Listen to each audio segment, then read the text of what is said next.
కూడా లోతట్టు ప్రాంతాల్లో ఉన్న ఈ ప్రజలందరినీ కూడా రిలీఫ్ క్యాంపులకు షిఫ్ట్ చేసే కార్యక్రమం హోమ్ సెక్రటరీ కూడా చేసి ఉండింటే, 3 డిపార్ట్మెంట్లు అనుసంధానంగా పనిచేసి ఉండింటే ఈ విపత్తు ఉండేది కాదు. మా హయాంలో, మా ప్రభుత్వ హయాంలో గోదావరి జిల్లాలో వరదలు వస్తే 42,000 మంది జనాభా, 40,000 మంది జనాభా ఉంటే 36,000 మంది పైగా రిలీఫ్ క్యాంపులలో ఉండేవాళ్ళు. ముందుగానే వాలంటీర్లు అప్రమత్తమయ్యేవాళ్ళు, ముందుగానే సచివాలయ సిబ్బంది అప్రమత్తమయ్యేవాళ్ళు, ముందుగానే కలెక్టర్లు అప్రమత్తమయ్యేవాళ్ళు, ముందుగానే వాళ్ళందరికీ ఇన్ఫార్మ్ చేసేవాళ్ళు. వాలంటీర్లు దగ్గరుండి తలుపు తట్టి మరీ ప్రజలను తీసుకొని పోయి రిలీఫ్ క్యాంపుల్లో పెట్టేవాళ్ళు. రిలీఫ్ క్యాంపుల్లో పెట్టడమే కాకుండా వాలంటీర్లు ప్రతి సందర్భంలోనూ చెయ్యి పట్టుకొని ప్రజలకు కావలసిన సహాయ సహకారాలు అందిస్తూ వచ్చేవాళ్ళు. మా హయాంలో ఏం జరిగేది? ఈ మాదిరిగా ఆర్భాటం లేదు.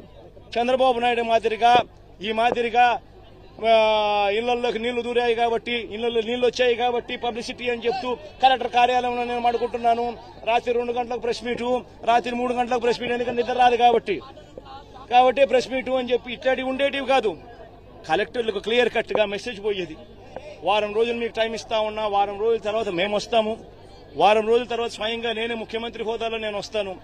నేను వచ్చేసరికి ఏ ఒక్కరు కూడా ఫలాని రకంగా నష్టం జరిగింది, ఫలాని కలెక్టర్ మాకు సరిగ్గా పలకలేదు, ఫలాని కలెక్టర్ మాకు సరిగ్గా పనిచేయలేదన్న మాట రాకూడదు అని చెప్పి గట్టిగా ఇన్స్ట్రక్షన్స్ ఇచ్చేవాళ్ళం.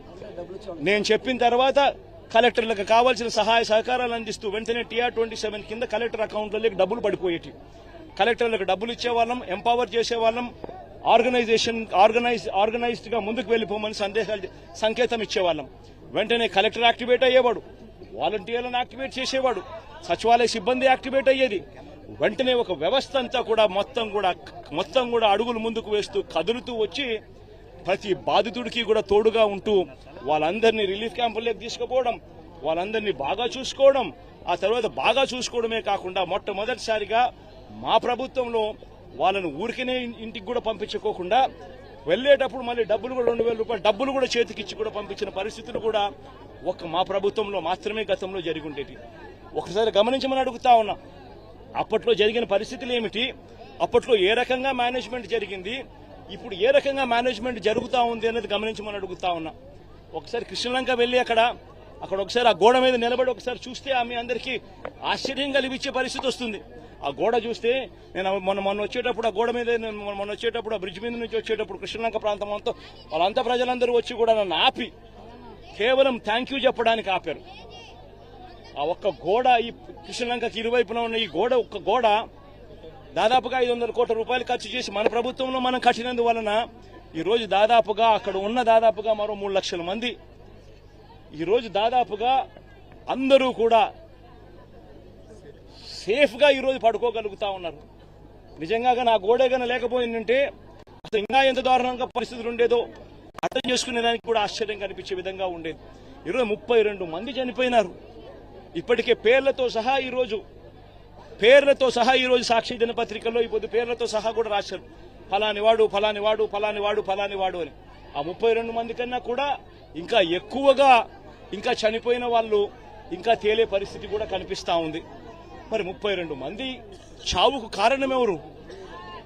మరి ఇంత దారుణంగా ఆర్గనైజేషన్ మేనేజ్మెంట్ అనేది నువ్వు లేకుండా ఈ మాదిరిగా నువ్వు మేనేజ్ చేయడము అనంటే, ఇంత దారుణంగా మేనేజ్ చేయడము అనంటే అసలు ముఖ్యమంత్రిగా నువ్వు నీ పదవిలో ఉండడానికి నువ్వు అర్హుడివేనా అని చెప్పి ఒకసారి చంద్రబాబు నాయుడు తన గుండెల మీద తాను చేయి వేసుకొని ఆలోచన చేయాల్సిన అవసరం కూడా ఎంతైనా ఉంది. ఎందుకంటే ఒక ముఖ్యమంత్రి చేయాల్సిన కార్యక్రమాలు ఏదీ తాను చేయలేదు. ముఖ్యమంత్రిగా చంద్రబాబు నాయుడు గారు పూర్తిగా ఫెయిల్ అయిన పరిస్థితులు కనిపిస్తా ఉన్నాయి. 32 మంది చనిపోయినారు. ఈరోజు ఈ 32 మంది చావులకు చంద్రబాబు నాయుడు గారు సమాధానం చెప్పాలి. చంద్రబాబు నాయుడు గారు ఈ చావులకు ఓనర్షిప్ తీసుకొని ప్రజలకు క్షమాపణ చెప్పి ప్రజలకు సహాయం చేసే కార్యక్రమంలో ముందుకు అడుగులు వేయాలి. ఖచ్చితంగా జరగాలి. అధికారులను సస్పెండ్ చేశానంటున్నాడు, మొత్తం సహాయ చర్యలు అనుకున్నాయి. ఇప్పుడు మీకే చెప్పారు స్వయంగా ఇక్కడ వరకు మాకు ఏవి రిలీఫ్ క్యాంపులు లేవు, మాకు ఎటువంటి భోజనం రాలేదు, వాటర్ రాలేదని మీకే ఇప్పుడు చెప్పారు స్వయంగా. మెయిన్ రోడ్డు ఇది ఏ విధంగా అధికారులను సస్పెండ్ చేస్తానంటున్నాడు. అధికారులు ఎవరు? ప్రభుత్వం ఎవరు? చంద్రబాబు నాయుడు గారి ప్రభుత్వం మే 13వ తారీఖున ఎన్నికల రిజల్ట్స్ వచ్చినాయి. మే 13వ తారీఖు నుంచి